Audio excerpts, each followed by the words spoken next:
جب حضرت موسیٰ علیہ نبینا علیہ الصلاۃ والتسلیم کی ولادت کے لمحے قریب آئے تو نجومیوں نے، کاہنوں نے فرعون کو بتایا کہ تیری راجدھانی میں ایک بیٹا پیدا ہوگا جو تیری تخت اور تیری سلطنت کے زوال کا باعث بنے گا۔ اب یہ کہنے لگا کہ میں اس کو پیدا نہیں ہونے دوں گا۔ 70,000 بچے ذبح کرائے، 90,000 حمل اس نے گرا دیے، لیکن حضرت موسیٰ حضرت عمران کے یہاں تشریف لے آتے ہیں۔ رب کی قدرت اور مشیت دیکھیے۔ اب بچے کے بعد آپ کی والدہ کو فکر لاحق ہوتی ہے کہیں فرعون کے سپاہی آ کر کے چھین کر کے مجھ سے لے نہ جائیں۔ آپ اپنے بچے کو لے کر کے ایک جنگل بیابان کی طرف چلی جاتی ہیں۔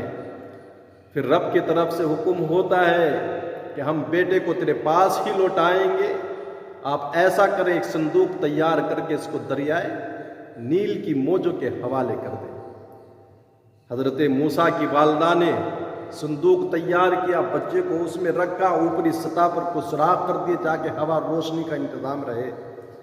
آپ نے دریا برد کیا، اس کو دریا کے حوالے کر دیا اور آپ پیچھے ہٹ گئیں، لیکن آپ کی ہمشیرہ، آپ کی بہن دریا کے کنارے صندوق کے ساتھ ساتھ چلتی ہیں۔ جب کبھی صندوق ڈوبتا ہے تو بہن کا دل بھی ڈوب جاتا ہے، اور جب سطح آب پہ آتا ہے تو بہن کے دکھی دل کو سکون ملتا ہے۔ دریا پار کرتے کرتے سطح آب پر تیرتے ہوئے صندوق اس نہر کی طرف جانے لگتا ہے جو محلات فرعون کی طرف جاتی تھی۔ اب فرعون جو کہ نامرد تھا، اولاد اس کے ہاں کوئی تھی نہیں۔ شام کے وقت جب نہر میں اس نے دریا میں صندوق بہتے ہوئے آتے ہوئے دیکھا تو غوطہ خوروں کو حکم دیا باہر نکالا جائے، شاید کوئی قیمتی شے ہو، میں دیکھنا چاہتا ہوں۔ جب صندوق باہر نکالا گیا تو اس میں ایک حسین و جمیل بچہ مسکرا رہا تھا۔ فرعون کی زوجہ حضرت آسیہ کے منہ سے الفاظ نکلے، بچہ تو بڑا حسین و جمیل ہے، یہ تو ہماری آنکھوں کی ٹھنڈک بنے گا۔ اب علماء کہتے ہیں کہ نبی کے ساتھ کیا گیا پیار رائے گا نہیں جاتا۔ اگر اس نے بھی پیار کا اظہار کیا ہوتا تو فیض اس کو بھی ملتا، پھر رب یہ نہیں دیکھتا کہ اس نے دعویٰ کیا ہے۔ لیکن حضرت آسیہ نے اپنی محبت، اپنے پیار کا اظہار کیا، یہ ہماری آنکھوں کی ٹھنڈک بنے گا۔ تو کہنے لگا شاید یہی بچہ ہو جو میری حکومت کے خاتمے کا سبب بنے گا۔ تو حضرت آسیہ نے کہا کوئی کرنے والی بات کرو، وہ بنی اسرائیل میں پیدا ہوگا جو یہیں اس ایک شہر کے اندر آباد ہے، اور یہ دریا میں نہ معلوم کہاں سے کتنی دور سے بہتے ہوئے آیا ہے، نہ معلوم اسی ملک کا ہے کہ کسی دوسرے ملک سے بہتے ہوئے آیا ہے۔ بچہ خوبصورت ہے، چل اس کو اپنا بیٹا بنا لیتے، اس کو پال لیتے۔ فرعون کے دماغ میں بات آ گئی، کہا چلو ٹھیک ہے۔ اب بچے کی پیدائش کے لیے سب سے پہلے پرورش کے لیے دعائیوں کی ضرورت پڑتی ہے، دودھ پلانے کے لیے۔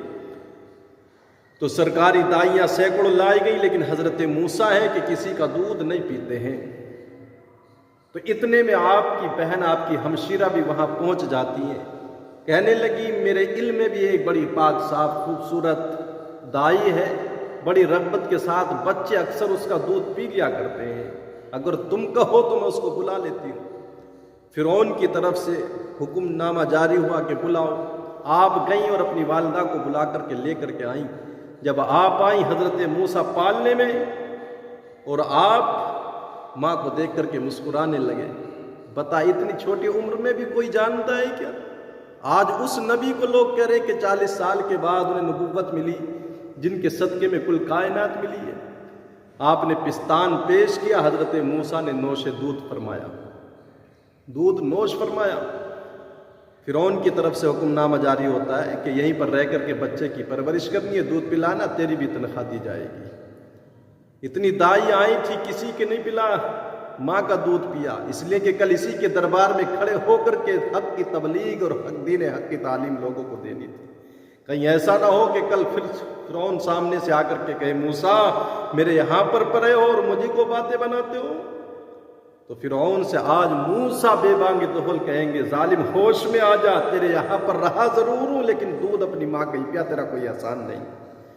تو اس لیے اگر ذہن کے اندر کوئی لالچ نہیں ہے تو زبان ہمیشہ حق بیان کرتی ہے۔ حق بیان کرنے سے وہ کتراتا ہے جس کے دل میں حرص اور لالچ اپنی جگہ بنا لیتے ہیں۔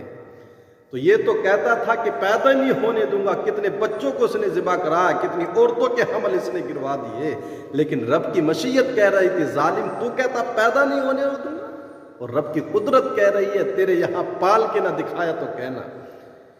کتنا بڑا بادشاہ حکمراں ایک بچے کے لیے پریشان تھا، اور آج ہم اربوں خربوں کی تعداد میں ہو کر کے دنیا سے پریشان ہیں کہ مسلمان یوں ہی مٹا دیے جائیں گے۔ ہم مٹائے جائیں گے تو صرف اپنے اعمال بد کی وجہ سے، اس لیے کہ ہم صرف رسم کے مسلمان رہ گئے، اور اسلام رسموں کو مٹانے کے لیے آیا ہے، ورنہ ایک مسلمان ہو سچا پوری دنیا بھی اگر زور لگا لے تو ایک بال بے کا نہیں کر سکتی ہے۔ آج ہم رو رہے ہیں، شور ہے ہو گئے دنیا سے مسلمان نابود۔